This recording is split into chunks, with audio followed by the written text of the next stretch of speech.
अस्सलाम वालेकुम dear students, मैं हूं राजा शकील।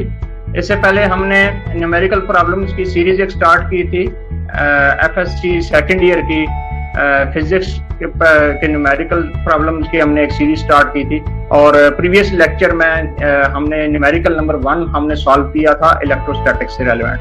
तो अब आज हम सेकंड न्यूमेरिकल को करेंगे। तो सेकंड न्यूमेरिकल में एक प्रॉब्लम ये है कि जी ये बुक में जो लिखा है ये इधर इसके स्टेटमेंट में मिस्टेक है या फिर इसके आंसर में मिस्टेक है, क्योंकि स्टेटमेंट को अगर हम करेक्ट कंसीडर करें तो फिर आंसर जो है ना वो आपका गलत आता है, वो डिफरेंट है। ये जो बुक में जो दिया हुआ है वो डिफरेंट है, तो वो रॉन्ग लिखा है। और अगर आप उस आंसर के मुताबिक स्टेटमेंट में भी एक प्लस माइनस की चेंज अगर आप करते हैं तो फिर आपका जो है ना वो आंसर जो है ना वो करेक्ट आ जाता है अगर आप स्टेटमेंट में चेंज लाते हैं। तो हम ऐसे करेंगे कि पहले हम ये देखते हैं कि जी स्टेटमेंट के लिहाज से हम कर लेते हैं उसको, और उसके बाद हम आंसर के लिहाज से भी जो स्टेटमेंट में आपने चेंज लानी है वो भी हम कर लेंगे, ताकि दोनों तरह से भी आप जो है ना वो रिस्क फ्री हो जाएं, आपको कोई एग्जाम में कोई प्रॉब्लम ना आए। तो पहले तो हम जरा स्टेटमेंट को देखते हैं। स्टेटमेंट को हम करेक्ट लेंगे और उसके मुताबिक हम आंसर निकालेंगे, जो कि बुक से हमारा डेफिनेटली वो मिसमैच हो रहा होगा। तो एनीहो उसके बाद फिर मैं आपको बताऊंगा कि जी जो बुक का जो आंसर है उसके साथ भी आपने किस तरह से, अगर आप उसके साथ मैचिंग आप करना चाह रहे हैं, मींस के स्टेटमेंट अगर आपको ये वाली बुक में नहीं आती तो जो आंसर के लिहाज से अगर आपको स्टेटमेंट आ जाती है तो फिर आप क्या करेंगे। तो दोनों लिहाज से आज हम इस न्यूमेरिकल प्रॉब्लम को सॉल्व करते हैं। तो अभी हम चलते हैं अपने न्यूमेरिकल प्रॉब्लम की तरफ। तो इसकी बेसिक जो स्टेटमेंट है वो ये है जी। तो हमारी स्टेटमेंट के मुताबिक charges 2 microcoulomb, -3 microcoulomb and 4 microcoulomb are placed in air at the vertices of an equilateral triangle of sides 10 centimeter. What is the magnitude of resultant force acting on 4 microcoulomb charge? तो यहां पे आपको different तरह की information available है। कौन कौन सी information है? फर्स्ट है हमारे पास आ गया 2 माइक्रोकूलम चार्ज, तो आप इसको नाम दे देंगे Q1। Q1 is equal to 2 microcoulomb. फिर आ जाएगा -3 माइक्रोकूलम जो है इसको आप नाम दे दें Q2 का, तो ये Q2 आपके पास आ गया एक चार्ज। फिर Q3 है 4 माइक्रोकूलम। तो ये डिफरेंट आपके पास चार्जेस आ चुके हैं। फिर क्या है, एयर में आपने रखे at the vertices of an equilateral triangle. Vertices of an यानी कि कोनों पर, जो आखिरी जो जगह हैं कोने जो जिनको हम कहते हैं, of an equilateral triangle. Equilateral triangle कौन सी होती है? ऐसी ट्रायंगल जिसकी तीनों साइड्स या फिर तीनों एंगल्स, अगर तीनों साइड सेम होंगी तो तीनों एंगल्स भी सेम ही होंगे, तो वो क्या होते हैं? सेम होते हैं। और आपको ये पता होना चाहिए कि जब ये एंगल्स तीनों सेम होंगे तो वो 60 डिग्रीज, हर एंगल 60 डिग्रीज का बनेगा। और साइड जो है वो 10 सेंटीमीटर, यानी हर साइड की जो लेंथ है वो 10 सेंटीमीटर है। तो what is the magnitude of resultant force, यानी एफ आपने फाइंड करना है, नेट जो एफ है, ठीक है ना, ऑन 4 माइक्रोकूलम चार्ज, यानी वो चार्ज कौन सा है आपके पास? 4 माइक्रोकूलम। उस पर, उस 4 माइक्रोकूलम चार्ज पर आपने टोटल मैग्नीट्यूड आपने फाइंड करना है फोर्स का।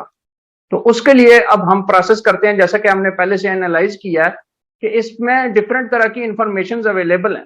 तो वही इंफॉर्मेशन जो है उन्हीं को हम लिखते हैं यहाँ पर, उसको डाटा की शक्ल में कंपाइल करते हैं और उसके बाद हम इसको सॉल्यूशन हम इसका करेंगे जी। तो हमारे पास डाटा, हम पहले डाटा को जरा लिख लेते हैं। जो डाटा है हमारे पास, डाटा कौन कौन सा है? तो डाटा आपके पास आ गया। पहली जो चीज है वो है जी Q1। जो Q1 चार्ज है वो कितना है? Q1 charge that is 2 microcoulomb. तो आपने ये लिखना है 2 microcoulomb.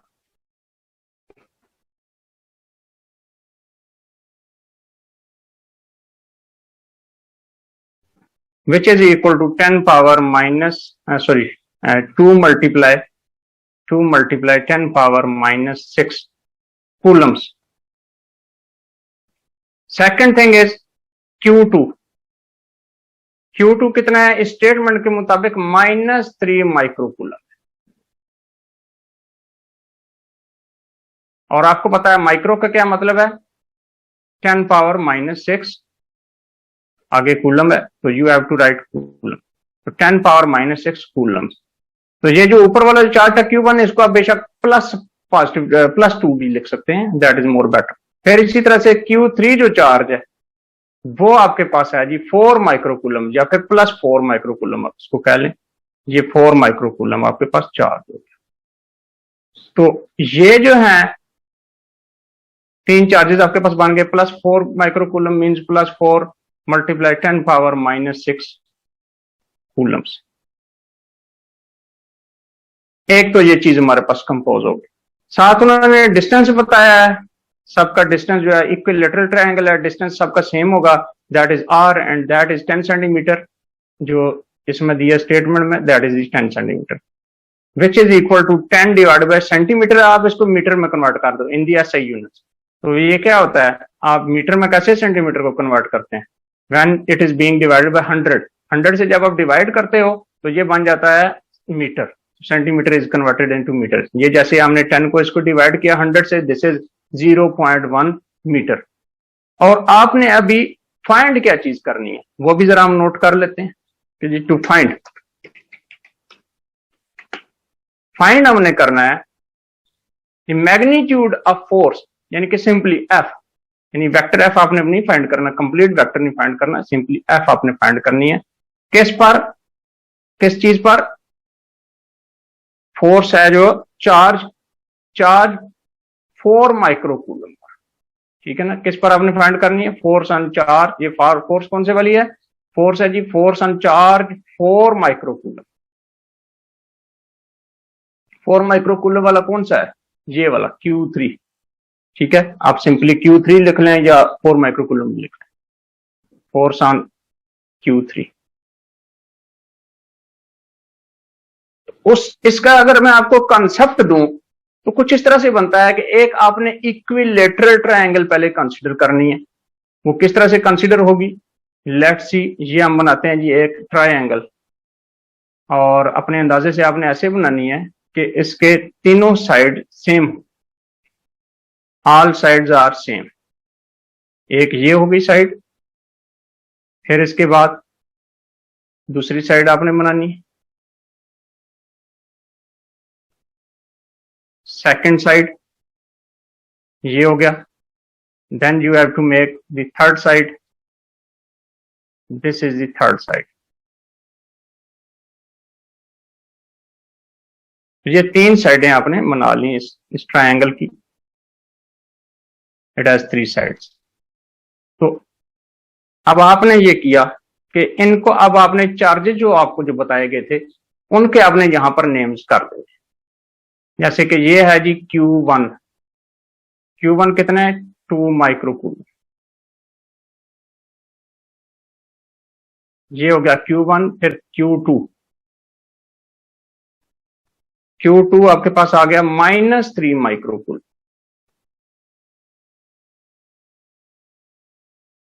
And then Q3, Q3 is equal to 4 microcoulomb. और एक्चुअली हमने इसी पर ही फोर्स फाइंड करने हैं, क्योंकि क्वेश्चन में यही कहा गया है कि 4 माइक्रोकूलम चार्ज पर आप फोर्स फाइंड करें।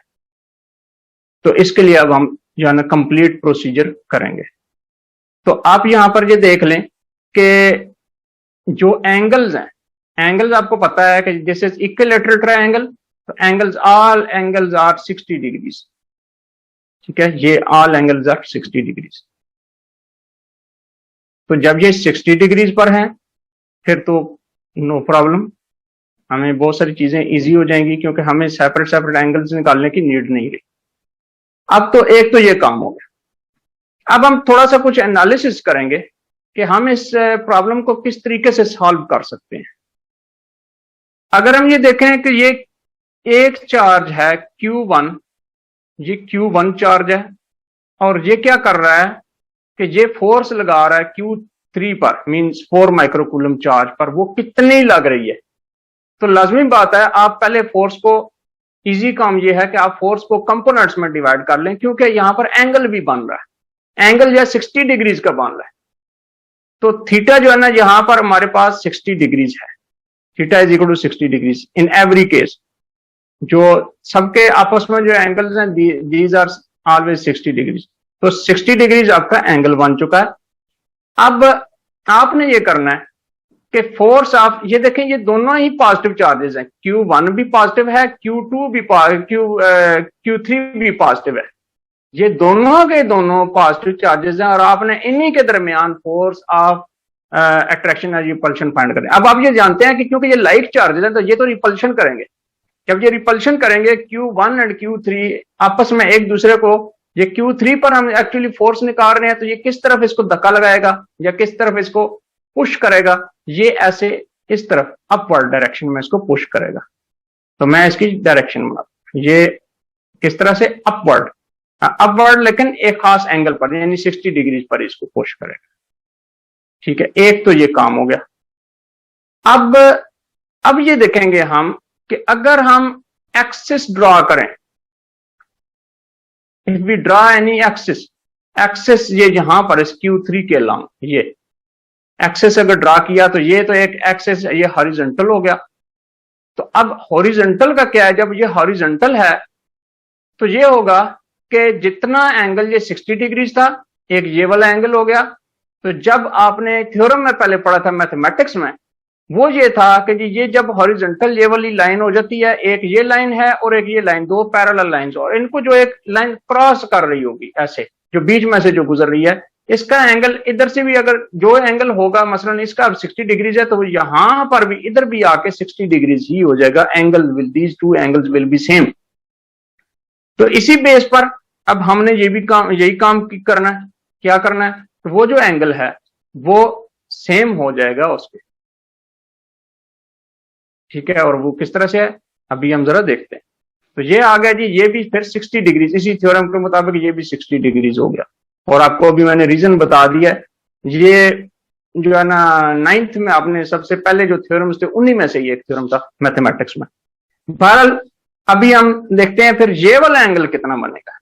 ये जो एंगल है ये भी 60 डिग्रीज बनेगा। उसकी रीजन क्या है, क्योंकि टोटल जो तीनों एंगल्स जो है ना एक ही लाइन पर आ रहे हैं, ये वाली एक ही लाइन है। इस पर जब तीन एंगल्स होते हैं या जितने भी एंगल्स हों, सबका सम 180 आता है, तो इसका भी 180 होना चाहिए। तो लाजमी बात है कि ये दोनों पहले 60 एंड 60 के हैं, तो ये भी 60 का होगा, ताकि नेट जो जब तीनों को हम सम करें तो 180 आए।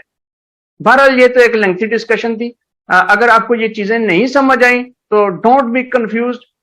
हमने जो काम करना है वो थोड़ा सा इजी है। ये तो वैसे एक थोड़ा सा मैं डिटेल में गया हूं, तो ये सिंपली जो हम काम कर रहे थे उसको मैं समझाना चाह रहा था। अगर आपको ये चीज अंडरस्टूड नहीं हुई है तो नो प्रॉब्लम, आप इस न्यूमेरिकल को इस कंसेप्ट के बगैर भी आप सॉल्व कर सकते हैं। तो अभी हम जरा देखते हैं वो किस तरह से सॉल्व हो रहा है। बहरहाल अभी ये है कि यहां पर इस Q3 पर एक फोर्स जो है ना वो लग रही है Q2 की वजह से, और वो क्या कर रही है, उसको ऐसे upward right and upward direction में ऐसे इसको जो है ना वो पुश कर रही है। तो राइट एंड अपवर्ड डायरेक्शन में जब इसको पुश कर रही है तो एक हिस्सा राइट का हो गया, एक हिस्सा इसका राइट का है, और एक हिस्सा जो है ना इसका अपवर्ड डायरेक्शन का है। ये दो हिस्से हो गए। इसको आप F1x नाम दे दें या F12x, और फिर इसको दूसरा y एक्सिस है। तो ये है जी Q1 का जो इंटरेक्शन है, इंटरेक्शन किसका है, Q1 का Q3 के साथ, वो कैसे है अभी हमने इसको अंडरस्टैंड कर लिए। तो चलें अब हम कुछ चीजें हम जरा सॉल्व करने की कोशिश करते हैं। तो लेट्स सॉल्व। तो इसमें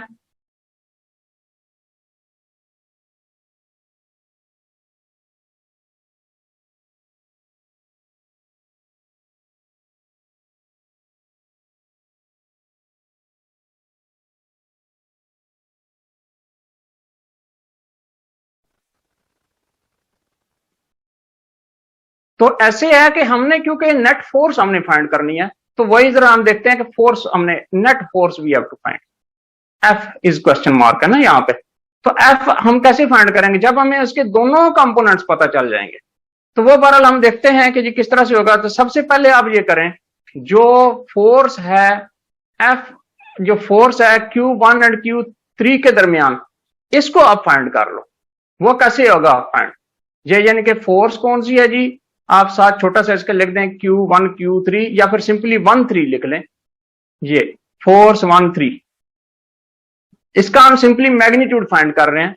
तो ये आपको पता है इसका फॉर्मूला क्या होता है, K Q1, और दूसरा चार्ज कौन सा है? वैसे Q1 Q2 होता है ना फॉर्मूले में, लेकिन ये दूसरे चार्ज का नाम हमने Q3 रखा हुआ है, इसलिए हमने इसको Q1 Q3 मल्टीप्लाई किया डिवाइडेड बाय आर स्क्वायर।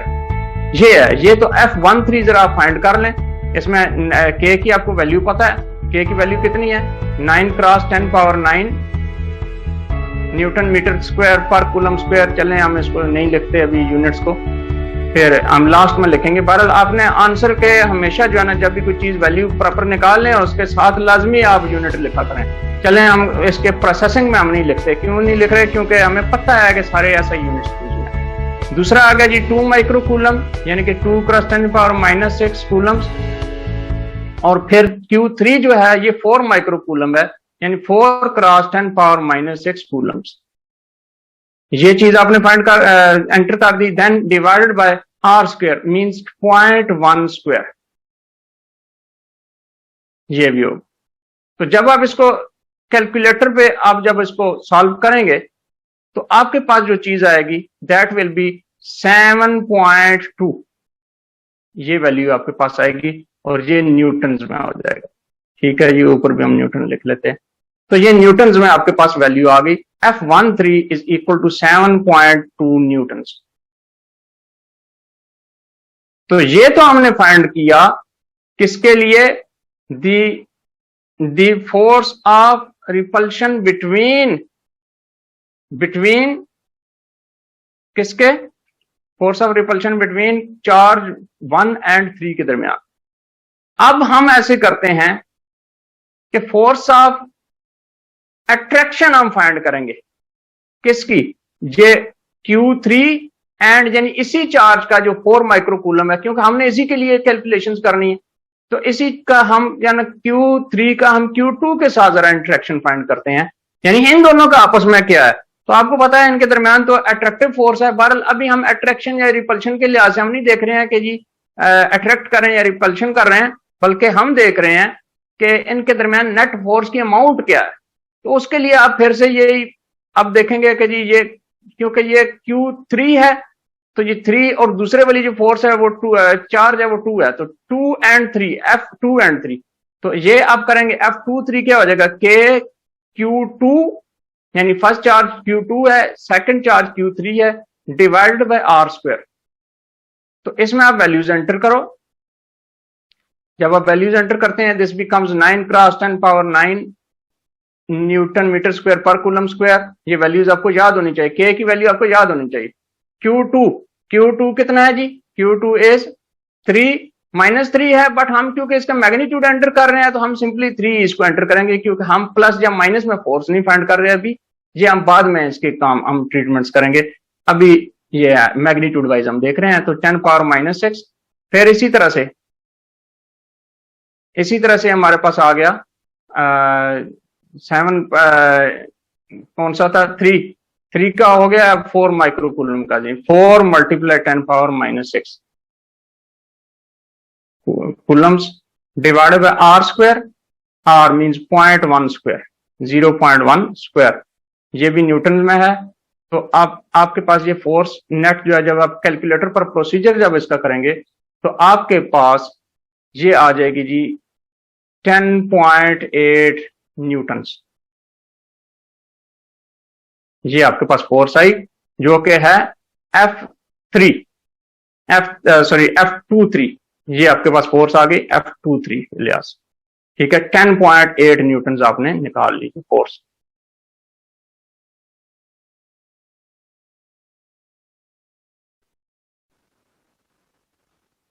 जी, तो अभी जैसे कि हमें पता चल गया है कि जी F12 एंड F23 इन दोनों की वैल्यूज हमें पता चल गई हैं, तो हम ऐसे करते हैं अब इन दोनों की ही हम X component and Y component हम निकाल लेते हैं। तो F12 जो हमारे पास आया था, F12 हमारे पास आया था जी 7.2 न्यूटन्स। तो इसके हम एक्स कंपोनेंट और वाई कंपोनेंट निकालते हैं। एक्स कंपोनेंट इसका कैसे आएगा, F12 ऑफ एक्स, यानी आप ऐसे करके लिख लें, मेरी ये हैबिट है ऐसे लिखने की, आप किसी भी अंदाज से लिख सकते हैं। तो ये F12 of x along x axis means, तो ये क्या हो जाएगा, F12 का मैग्नीट्यूड, ठीक है, multiplied by cause of angle, cause of 60 degrees, angle कितना है 60 डिग्रीज। तो ये एक्चुअली आपको पता है ना, मैग्नीट्यूड मल्टीप्लाइड बाय एंगल होता है। तो ये आपने जब किया तो मैग्नीट्यूड इसका है जी 7.2 newtons multiplied by angle, angle cos 60 degrees is equal to 0.5।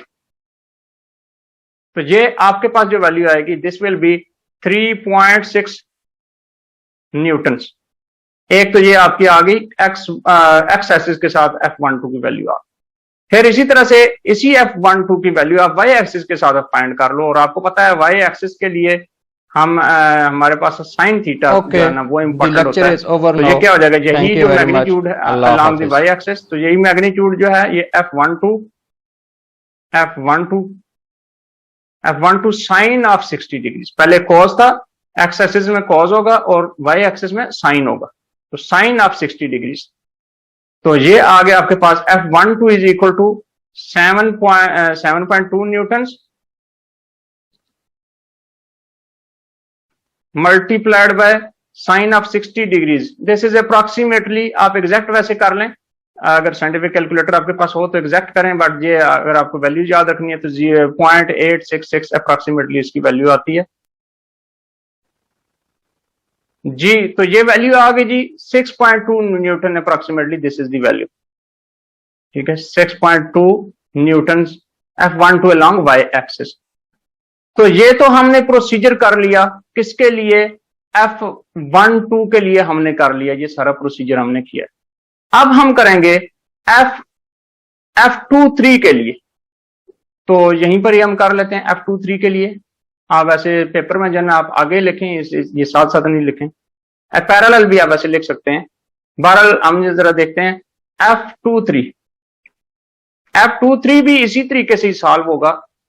क्या चीज हो जाएगी, F23 का एक्स एक्सिस के अगर आप करेंगे तो ये क्या आएगा, वो एक्चुअली था F23 की वैल्यू कितनी थी, 10.8 था ना, तो ये क्या आ गया F23, और ये कौन सा जी, cos 60 डिग्रीज, क्योंकि ये cos थीटा इसमें इन्वॉल्व है because it is along x axis. तो ये F23 is 10.8 Newton's multiplied to cos 60 degrees, this is cos 60 is 0.5, so this will be 5.4 Newton's. ये आपके पास F23 का हॉरिजॉन्टल कंपोनेंट आ चुका है।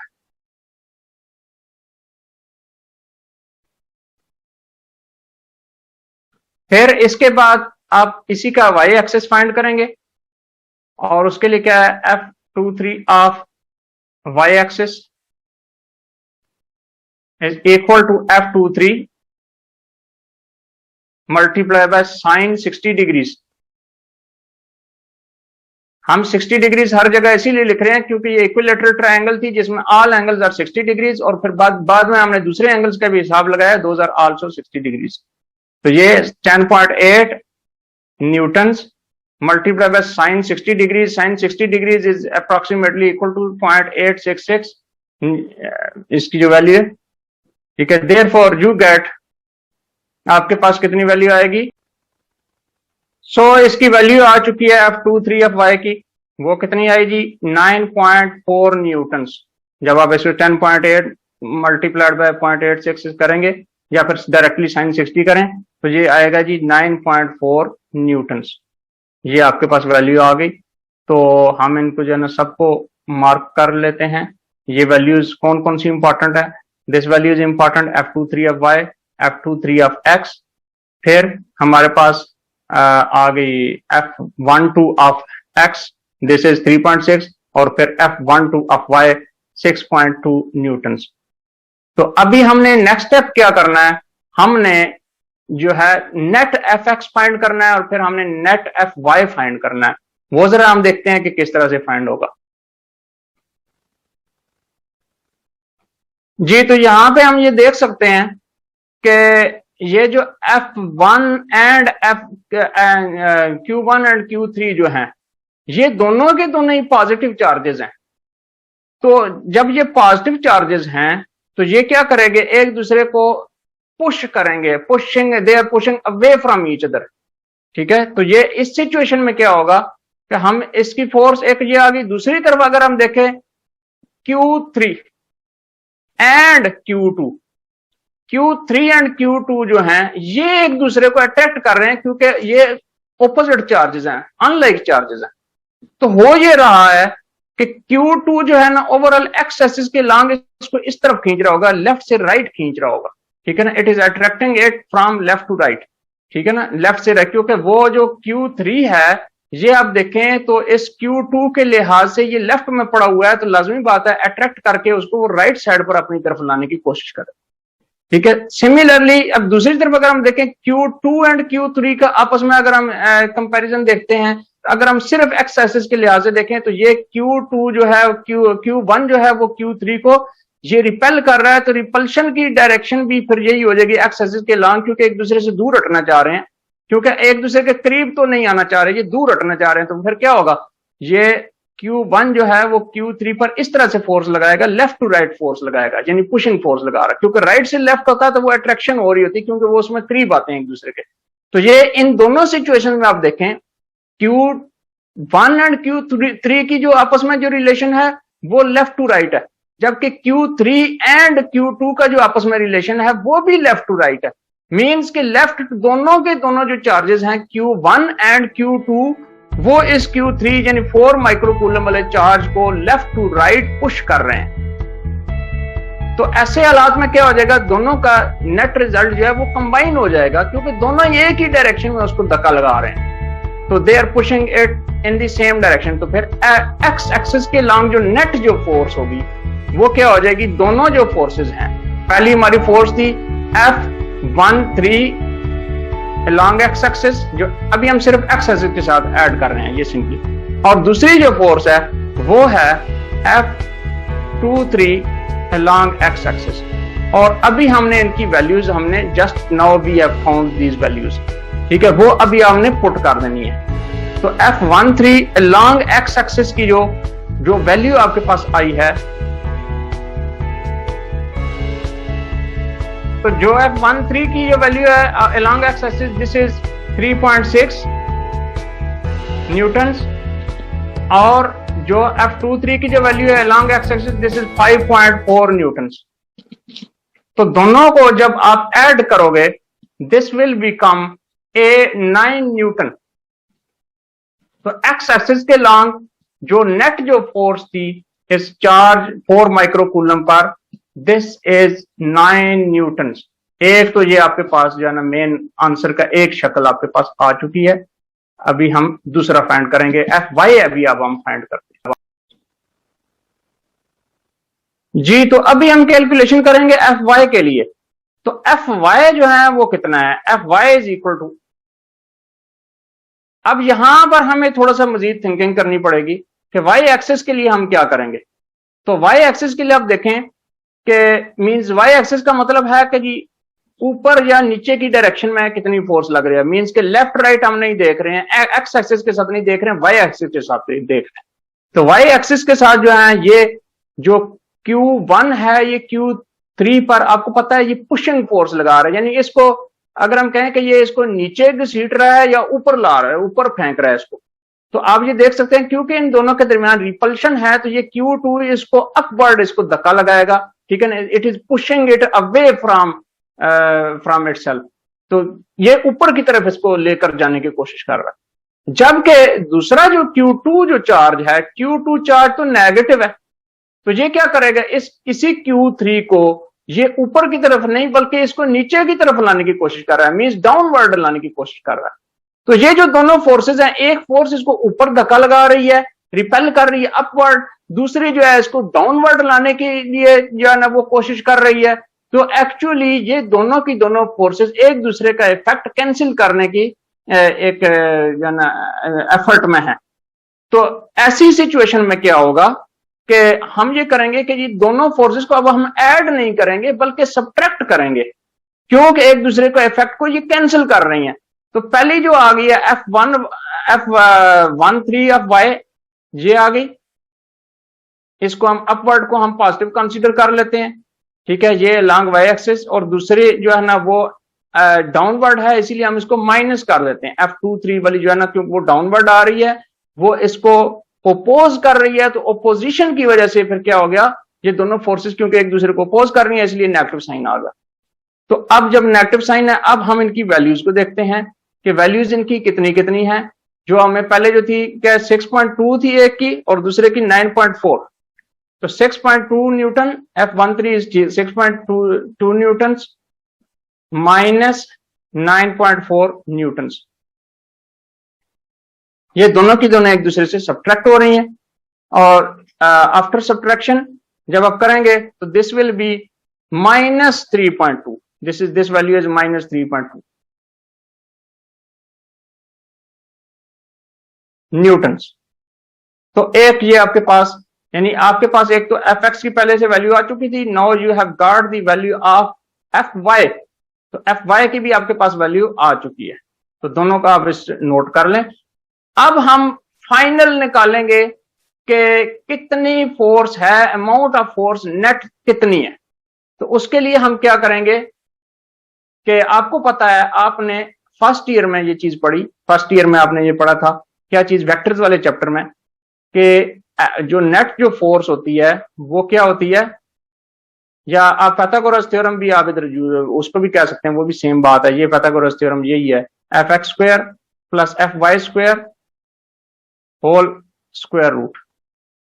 ये आपने जब इसमें वैल्यूज आप एंटर करेंगे तो दीज वैल्यूज विल बी, पहली वैल्यू आपके पास क्या आई है 9, आपके पास वैल्यू आई है 9 स्क्वायर, फिर plus Fy square 3.2 minus 3.2, sorry, ये माइनस आपने लाजमी लगाना है, अगर आप माइनस नहीं लगाएंगे तो this is a great problem, क्योंकि उसकी वैल्यू है ही माइनस में। आल दो कि ये बाद में ये स्क्वायर होके प्लस ही हो जाती है value, but you have to follow the procedure. तो 9 square plus 3 plus into minus 3.2 square whole under root और होल स्क्वायर रूट, ये आपके पास जो वैल्यू आती है this is 9.55 newton. 9. So F is equal to 9.55 newtons. This is your final answer. 9.55 newtons. F is equal to, net force is equal to 9.55 newtons. This is your final answer.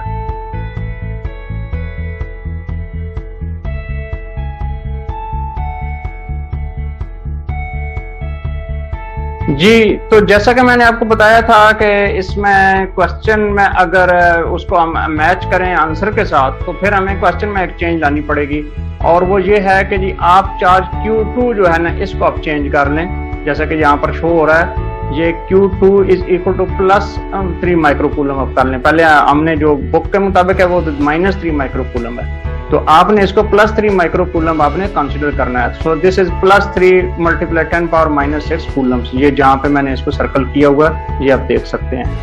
तो दूसरा diagram में भी आप अगर देखें तो ये Q2 is equal to ये माइनस 3 माइक्रोकूलम की जगह पे मैंने प्लस 3 माइक्रोकूलम कर दिया। तो अब ये बाकी जो है ना वो तो उसी तरह से ही रहेगा।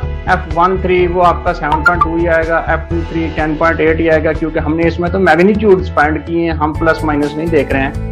फिर ये नेक्स्ट इसमें भी ऐसी आया कि X components and Y components की जो वैल्यूज हैं वो तो आप उसी तरह से कैलकुलेट करेंगे, क्योंकि अट्रैक्शन एंड रिपल्शन जो है वो मैग्नीट्यूड वाइज तो सेम होते हैं, सिर्फ डायरेक्शन में डिफरेंस होता है। तो अब हम आगे जाके जरा देखते हैं कि किस तरह से डिफरेंस आएगा। तो यहाँ पे डिफरेंस आ चुका है। अब आप देखते हैं कि F X is equal to ये जो 1/3 ऑफ एक्स था माइनस ये था, तो हम यानी कि प्लस था, तो हमने इसको क्या कर दिया, अब हमने माइनस कर दिया, यहाँ पर सिंपली साइन चेंज कर दी, यानी कि जो एफ एक्स वाले थे उनको पहले हमने प्लस किया था और एफ वाई वालों को माइनस किया था। अब हम इसका काम उल्टा कर रहे हैं, क्योंकि एक चार्ज जो है ना वो डिफरेंट होने की वजह से हमारी जो फोर्सेज हैं वो भी चेंज हो जाएंगी। तो एफ एक्स में हम इनको माइनस कर देंगे और एफ वाई में हम इनको प्लस कर देंगे, यानी पहले वाला जो हमने किया था प्लस एंड माइनस, अब हमने माइनस एंड प्लस कर दिया। तो इसकी वजह से हमारी वैल्यूज जो हैं आपको पता है कि प्लस की पहले और वैल्यू आई थी प्लस के साथ, लेकिन माइनस के साथ अब और वैल्यूज आ चुके हैं। माइनस के साथ अब हमने की और प्लस के साथ, तो F X is equal to -1.8 and F Y is equal to 15.6 newton. बाकी सारा प्रोसीजर उसी तरह से, simply you have to change the signs. यहां पर आकर आपने सिंपली साइन चेंज करना है। तो ये आपके पास यही वैल्यूज जब आप एंटर करेंगे, पहले आपने कुछ और वैल्यूज एंटर की थी, अब आप जो है एफ की जगह पे आप जो है F X square plus F Y square की जो वैल्यूज हैं -1.8 एंड 15.6 हैं। जब आप ये एंटर करेंगे you will get the result of 15.7 newtons which is according to the book। तो ये था हमारा क्वेश्चन था आज के। मैंने आपको दोनों लिहाज से मैंने आपको करके बता दिया ताकि आपको किसी तरह की भी कंफ्यूजन ना रहे। अब आपके माइंड में ये क्वेश्चन अराइज हो सकता है कि ये एग्जाम में किस तरह से आएगा। तो जनाब एग्जाम में दोनों तरीकों से आ सकता है। एग्जामिनर कुछ भी कंसीडर कर सकता है, किसी भी चीज को करेक्ट कंसीडर कर सकता है, और ये भी हो सकता है कि वो डाटा भी चेंज करे। लेकिन बहरहाल आमतौर पर हमारे यहाँ क्योंकि रिवाज यही है कि उसी तरह से क्वेश्चन आता है, तो आई डाउट कि जो मैंने आपको जो पहले जो कराया है -3 माइक्रो कूलम के साथ, वो ही आपके पेपर में जो है ना वो ज्यादा आने का चांस है। एनीहो आपको दोनों के लिहाज से बात पता होनी चाहिए। तो ये था हमारा सेकंड न्यूमेरिकल प्रॉब्लम। अगर आपको फर्स्ट न्यूमेरिकल प्रॉब्लम देखना है दोबारा से, तो आप प्रीवियस वीडियो को आप देख सकते हैं। और अगर आप थर्ड प्रॉब्लम को आप देखना चाहते हैं, तो इसके नेक्स्ट जो पार्ट में जो वीडियो आ रही है that is related to third numerical problem. आइंदा के लिए thank you very much and अल्लाह हाफिज।